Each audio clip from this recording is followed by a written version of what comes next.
Toda primeira sexta-feira do mês dedicamos ao Sagrado Coração de Jesus, não é mesmo? Nada melhor então do que deixar registrado aqui para você a leitura na íntegra da encíclica de Leão XIII, escrita em 1899, a Annum Sacrum, onde ele consagra toda a humanidade ao Sagrado Coração de Jesus. Bom, ele escreveu em 1899 e eu vou dar uma pequena pincelada aqui para você do que trata esta encíclica. Ela foi publicada em um período de grandes mudanças sociais e políticas, com a ascensão do secularismo e o questionamento da autoridade da Igreja. Leão XIII buscava fortalecer a fé católica e promover a unidade entre os fiéis, vendo no Sagrado Coração um meio de alcançar estes objetivos. A consagração do mundo ao Sagrado Coração foi um gesto simbólico de reafirmação da fé e da autoridade da Igreja para um mundo em constante transformação. Ele também finaliza deixando claro que esta encíclica e a consagração ao Sagrado Coração de Jesus se estende a todos, incluindo aqueles que não são católicos, pois todos são criaturas de Deus. Quer acompanhar na íntegra comigo a leitura desta encíclica, a Annum Sacrum? Antes de darmos sequência, eu te convido a um Pai Nosso. Pai nosso que estais nos céus, santificado seja o vosso nome. Venha a nós o vosso reino, seja feita a vossa vontade, assim na terra como no céu. O pão nosso de cada dia nos dai hoje, perdoai as nossas ofensas, assim como nós perdoamos a quem nos tem ofendido. Não nos deixeis cair em tentação, mas livrai-nos do mal. Amém. Ave Maria, cheia de graça, o Senhor é convosco. Bendita sois vós entre as mulheres, e bendito é o fruto do vosso ventre, Jesus. Santa Maria, Mãe de Deus, roga a Deus por nós, pecadores, agora e na hora de nossa morte. Amém. Glória ao Pai, ao Filho e ao Espírito Santo, assim como era no princípio, agora e sempre, por todos os séculos dos séculos. Amém. Glorioso São José, modelo de todos os que se dedicam ao trabalho. Obtende-me a graça de trabalhar com espírito de penitência para expiação dos meus numerosos pecados, de trabalhar com consciência, pondo o culto do dever acima de minhas inclinações, de trabalhar com recolhimento e alegria, olhando como uma honra empregar e desenvolver pelo trabalho os dons recebidos de Deus, de trabalhar com ordem, paz, moderação e paciência, sem nunca recuar perante o cansaço e as dificuldades, de trabalhar sobretudo com pureza de intenção, com desapego de mim mesma, tendo sempre diante dos olhos a morte e a conta de que deverei dar, do tempo perdido, dos talentos inutilizados, do bem omitido e da vã complacência nos sucessos, tão funesta a obra de Deus. Tudo por Jesus, tudo por Maria, tudo a vossa imitação a patriarca São José, tal será a minha divisa na vida e na morte. Amém. Bom, vou me preparar aqui. Annum Sacrum está aqui nos arquivos do Vaticano, disponíveis em inglês e em latim apenas. Eu coloquei no sistema a tradução para o português. Com certeza vamos ter aí uns errinhos na tradução, alguns problemas de concordância, mas nada que vá nos atrapalhar a entender todo o contexto. Então, de antemão, já te peço desculpas. Mas iniciamos agora a leitura de Annum Sacrum, encíclica do Papa Leão XIII, consagração da humanidade ao Sagrado Coração. Veneráveis irmãos e irmãs, saúde e bênção apostólica. Mas há pouco tempo, como você bem sabe, nós, por cartas apostólicas e seguindo os costumes e ordenanças de nossos antecessores, ordenamos a celebração nesta cidade em nenhuma data distante de um ano santo.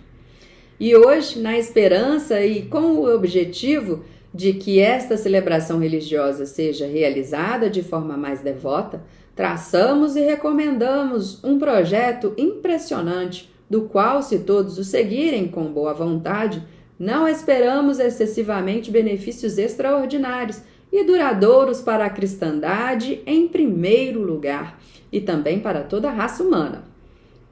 Já mais de uma vez nos esforçamos após o exemplo de nossos antecessores, Inocêncio XII, Bento XIII, Clemêncio XIII, Pio VI, Pio IX, devotamente promover e trazer à luz mais plena a mais excelente forma de devoção que tem como objeto a veneração do Sagrado Coração de Jesus. Por isso, fizemos especialmente pelo decreto dado em 28 de junho de 1889, pelo qual levantamos a festa sob esse nome para a dignidade da primeira classe. Mas agora temos em mente uma forma mais sinalizada de devoção que será, de certa forma, a perfeição de coroação de todas as honras que as pessoas estão acostumadas a pagar ao Sagrado Coração e que confiamos com confiança que serão mais agradáveis a Jesus Cristo, nosso Redentor. Esta não é a primeira vez, no entanto, que o design de que falamos foi discutido. 25 anos atrás, na aproximação das solenidades do segundo centenário da recepção do comando divino da bem-aventurada Margarida Maria Alacoque, para propagar a adoração do Sagrado Coração, muitas cartas de todas as partes, não apenas de pessoas privadas, mas de bispos, também foram enviadas a Pio IX, implorando que ele consentisse em consagrar toda a raça humana ao Sagrado Coração de Jesus. Foi considerado melhor na época adiar o assunto para que uma decisão bem considerada pudesse ser alcançada. Enquanto isso, a permissão foi concedida às cidades individuais que desejavam assim se consagrar e uma forma de consagração foi elaborada. Agora, por certas razões novas e adicionais, consideramos que o plano está maduro para o cumprimento. Este testemunho mundial e solene de lealdade e piedade é especialmente apropriado para Jesus Cristo, que é o chefe e o Senhor Supremo da raça.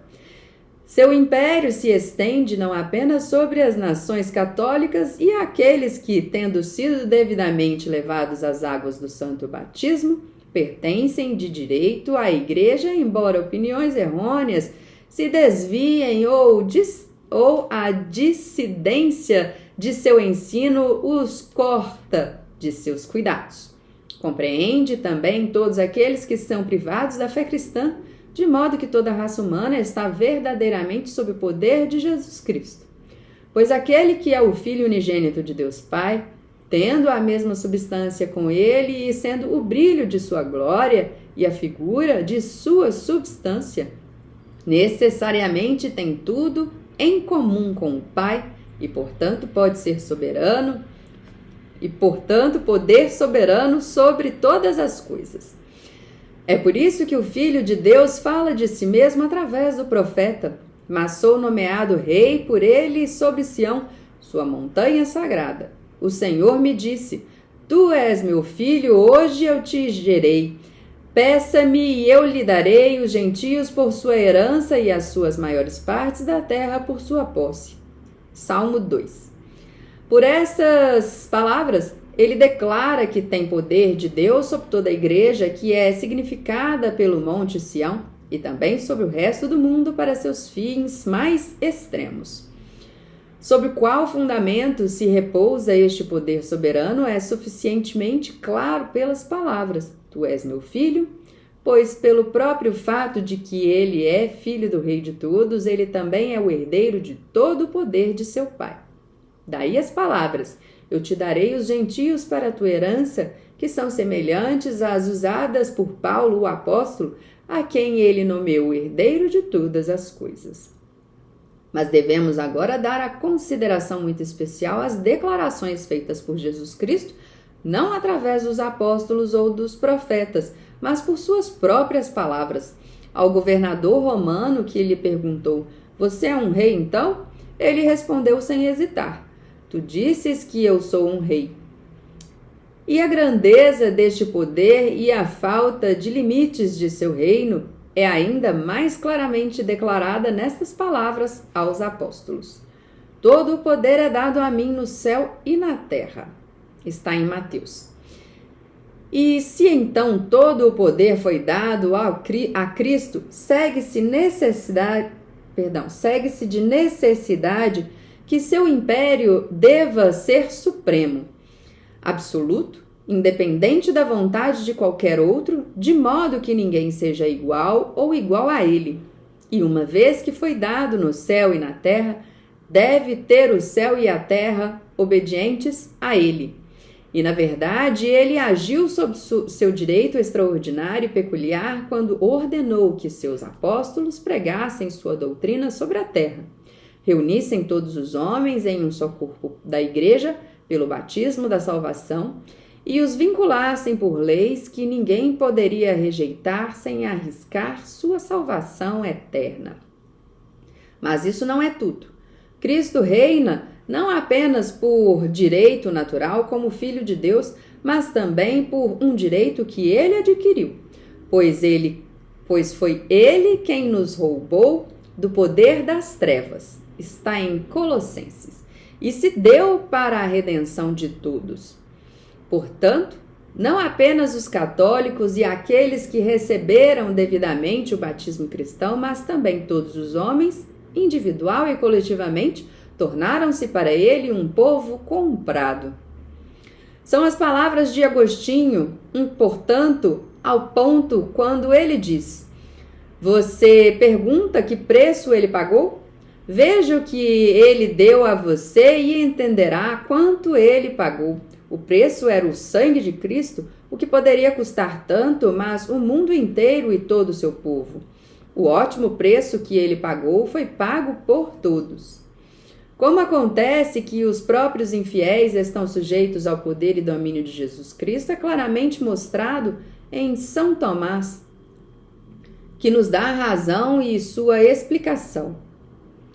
Por ter colocado a questão de saber se seu poder judicial se estende a todos os homens e tendo afirmado que a autoridade judicial flui naturalmente de autoridade real, ele conclui decisivamente da seguinte forma: todas as coisas são sujeitas a Cristo no que diz respeito ao seu poder, embora nem todas estejam sujeitas a ele no exercício desse poder. Este poder soberano de Cristo sobre os homens é exercido pela verdade, justiça e, acima de tudo, pela caridade. A este duplo fundamento de seu poder e dominação, ele graciosamente nos permite, se acharmos adequado, adicionar a consagração voluntária. Jesus Cristo, nosso Deus e nosso Redentor, é rico na mais plena e perfeita posse de todas as coisas. Nós, por outro lado, somos tão pobres e carentes que não temos nada próprio para oferecer a Ele como um presente.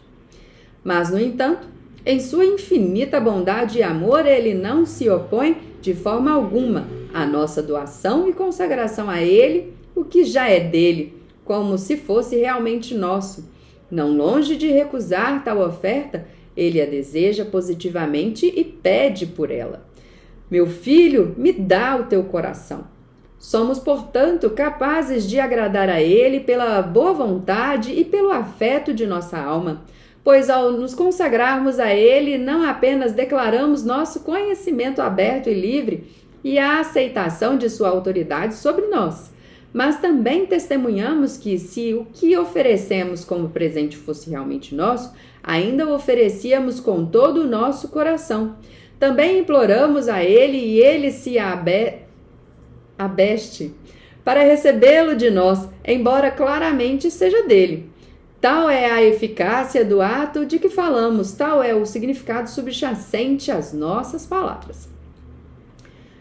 E como há no Sagrado Coração um símbolo e uma imagem sensível do amor infinito de Jesus Cristo, que nos move a amar uns aos outros, portanto, é apropriado que nos consagremos ao Sagrado Coração de Jesus, um ato que nada mais é do que uma oferta e um vínculo de si mesmo a Jesus Cristo, vendo que qualquer honra, veneração e amor dados a este coração divino é realmente e verdadeiramente dado ao próprio Cristo. Por essas razões, instamos e exortamos todos os que conhecem e amam este divino coração de bom grado a realizar este ato de piedade, e é nosso sincero desejo que todos o façam no mesmo dia, para que as aspirações de tantos milagres que estão realizando este ato de consagração possam ser levadas ao templo do céu no mesmo dia. Mas devemos permitir que escapar da nossa memória aqueles inúmeros outros sobre os quais a luz da verdade cristã ainda não brilhou? Nós temos o lugar daquele que veio para salvar o que estava perdido e que derramou seu sangue para a salvação de toda a raça humana. E assim desejamos muito trazer a verdadeira vida àqueles que se sentam à sombra da morte. Como já enviamos mensageiros de Cristo sobre a terra para instruí-los, então agora, em pena de seu destino com toda a nossa alma, nós os louvamos e, na medida em que há em nós, nós os consagramos ao Sagrado Coração de Jesus. Desta forma, este ato de devoção que recomendamos será uma bênção para todos. Por tê-lo realizado, aqueles em cujos corações está o conhecimento e o amor de Jesus Cristo sentirão que a fé e o amor aumentaram. Aqueles que conhecem a Cristo, mas negligenciam suas leis e seus preceitos, ainda podem ganhar de seu Sagrado Coração a chama da caridade. E por último, para aqueles ainda mais infelizes que estão lutando na escuridão da superstição, todos nós, com uma mente, imploraremos a assistência do céu para que Jesus Cristo, cujo poder eles estão sujeitos, também um dia possam torná-los submissos ao seu exercício, e que não apenas na vida vindoura, quando ele cumprir sua vontade sobre todos os homens, salvando alguns e punindo outros, mas também nesta vida mortal, dando-lhes fé e santidade. Que por essas virtudes se esforcem para honrar a Deus como deveriam e para ganhar a felicidade eterna no céu. Tal ato de consagração, uma vez que pode estabelecer ou estreitar os laços que naturalmente conectam os assuntos públicos com Deus, dá aos estados a esperança de coisas melhores. Especialmente nesses últimos tempos, uma política foi seguida que resultou em uma espécie de muro sendo erguido entre a igreja e a sociedade civil. Na construção e na administração dos estados, a autoridade da lei sagrada e divina é totalmente desconsiderada, com vista à exclusão da religião de ter qualquer parte constante na vida pública. Esta política quase tende à remoção da fé cristã do nosso meio, e se isso fosse possível, do banimento do próprio Deus da terra. Quanto às mentes dos homens são elevadas a tal altura de orgulho e insolente, que maravilha é que a maior parte da raça humana deveria ter caído em tal inquietação mental e sido atingida por ondas tão ásperas que ninguém sofre para estar livre de ansiedade e perisco?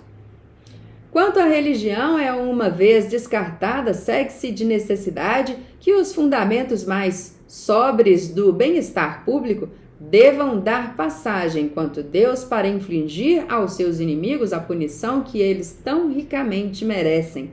Os deixou presas de seus próprios desejos malignos, de modo que eles se entreguem às suas paixões e finalmente se desgastem pelo excesso de liberdade. Daí aquela abundância de males que agora se estabeleceram no mundo por muito tempo é que nos chamam com força a buscar a ajuda de aquele cujo força sozinha eles podem ser afastados. Quem pode ser ele além de Jesus Cristo, o Filho unigênito de Deus? Pois não há outro nome sob o céu dado aos homens pela qual devemos ser salvos. Devemos recorrer àquele que é o caminho, a verdade e a vida. Nós nos desviamos e devemos voltar ao caminho certo. A escuridão ofuscou nossas mentes e a tristeza deve ser dissipada pela luz da verdade. A morte nos tomou e devemos nos segurar à vida. Em última dada, será possível que nossas muitas feridas sejam curadas e de toda a justiça saia novamente para a esperança de autoridade restaurada. Que os esplendores da paz sejam renovados, as espadas, armas caiam da mão, quando todos os homens reconhecem o império de Cristo, obedecem voluntariamente sua palavra, e toda língua confessará que nosso Senhor Jesus Cristo está na glória de Deus Pai. Quando a igreja, nos dias imediatamente sucedendo sua instituição, foi oprimida sob o jugo dos Césares, um jovem imperador viu nos céus o que se tornou ao mesmo tempo o feliz presságio e a causa da gloriosa vitória que logo se seguiu. E agora hoje veja outros tokens, abençoado e celestial oferecido à nossa vista. Aqui deve ter um errinho de tradução, mas vou seguir.